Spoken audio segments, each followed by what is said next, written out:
Two things that I really haven't talked much about. One is we know a lot now about those, we call them exemplary teachers. Other people have called them effective teachers or any number of labels, but the effective teachers all teach in similar ways regardless of who's running the study.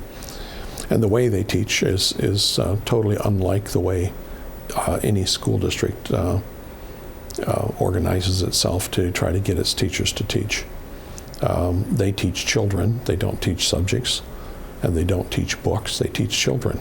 And the last thing they need is someone telling them that here's the required text, and the latest thing seems to be pacing schedules that tell teachers which workbook pages and which textbook pages you're supposed to be covering today.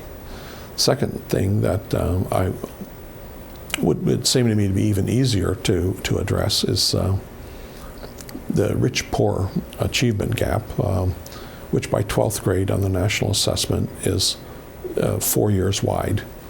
In other words, free lunch kids at 12th grade read as well as 8th grade non-free lunch kids, or 8th grade my grandchildren. And the real situation for 18-year-olds is probably worse than that, because by 12th grade, 50% of the free lunch kids have already dropped out of school. And the ones most likely to drop out are the ones who arrive at high school reading at the 6th grade level or below. And it's a rational decision because they're given a bunch of 10th grade level books and assignments, books they can't read and assignments they can't do. And so at some point they just say that this is stupid. You know, why do I keep coming here every day? You know, and so they quit.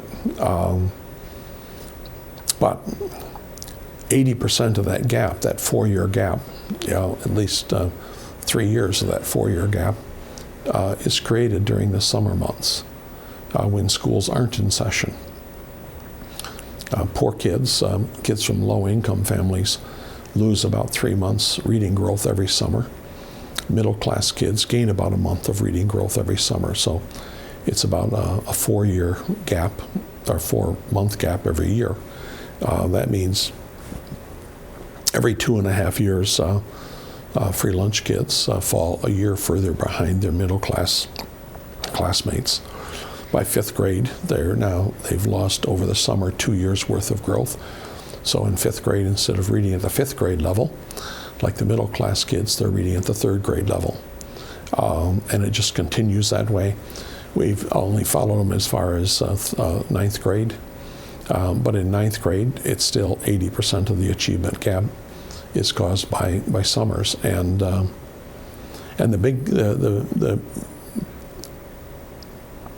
most critical aspect about summer is whether the kid reads or not. And just a shorthand way of saying it is that middle-class kids read during the summer and poor kids don't. Middle-class kids read during the summer because they actually own books, and their parents take them to the library or to the bookstore to buy books. Poor kids don't own books, and most of them don't have library cards. We do know from the international assessment that children who grow up in homes where there are at least 250 books in the home, kids' books, adult books, whatever, are the kids most likely to be enrolling in college, regardless of their parents' income or educational levels. Having at least 250 books in the home is equal to, in terms of effect, it's a larger effect than having a family income over $100,000 or parents with college degrees. So, you know, programs like Racine Reads, they may not be putting the books in the homes forever, but I think the reason that particular statistic stands out and is so powerful, it simply means the kids are growing up in a literate home environment. They see their parents reading, and there's stuff for them to read. And reading is like every other human endeavor, and that practice matters. Keep reading.